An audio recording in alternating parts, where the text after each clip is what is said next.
The Weight of Unfinished Things, Part 5 of the Movement Series from the Mechanics of Cognition by the Mercer Journal. Some tasks seem much larger than they actually are, not because they take a long time, because they refuse to leave. You sit down to relax, and suddenly, I still need to call the insurance company. And later, I never sent that estimate. Then again, I need to schedule that dentist appointment. You weren't trying to think about any of them, but they arrived anyway. The strange part is that many of these tasks are small. A phone call, an email, 10 minutes of paperwork. Meanwhile, you've completed projects that took weeks and you rarely think about them at all. Why do the small things sometimes feel heavier than the large ones? The usual explanations don't quite answer the question. People say they're overwhelmed, or stressed, or simply thinking too much. Those things may all be true, but they don't explain why these particular tasks keep returning while countless others disappear without effort. Something more specific seems to be happening.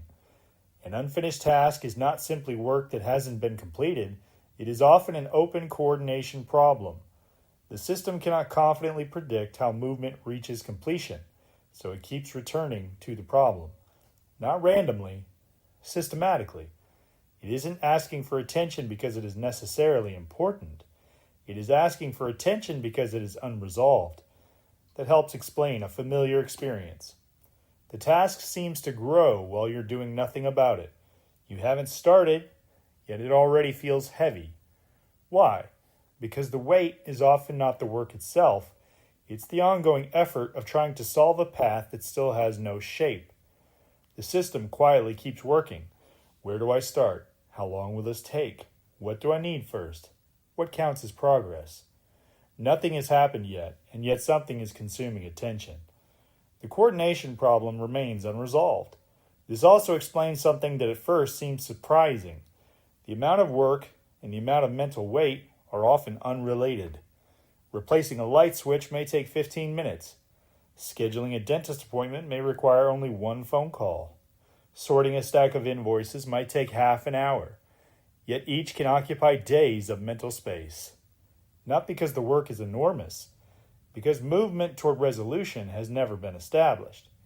Here, an important distinction appears. Completion and resolution are not the same thing. Imagine telling yourself, I need to deal with my taxes. The task stays open, it returns tomorrow, and the day after that. Now imagine something different. Call the accountant Tuesday at 9 o'clock. The taxes are not finished, nothing has been completed, and yet, for many people, the mental pressure immediately drops. Why? Because the system now knows how movement begins. Prediction improved. The coordination problem acquired shape. Resolution started before completion. The same idea helps explain why lists work. People often think lists exist so they won't forget. That's part of it, but they may be doing something deeper. A good list doesn't merely store information, it stores trajectory. Instead of reconstructing the path every time the task returns, the system can look at an already defined next move. The prediction has been externalized. The burden decreases. The task hasn't disappeared. The coordination problem simply has somewhere to land. This suggests something important about the way the mind operates. It does not seem to dislike unfinished work simply because it values productivity. It appears to dislike unresolved movement. The system keeps returning because it still cannot confidently predict the path forward.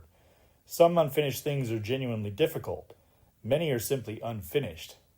The weight they carry is often not the effort they require. It is the unresolved coordination problem the system keeps trying to solve. The mind often seeks resolution before it seeks completion. This is part 5 in the Movement Series, a work dedicated to understanding the processes in the mind that prevent the mind from moving forward. If you'd like to follow along, feel free to subscribe, and thanks for listening.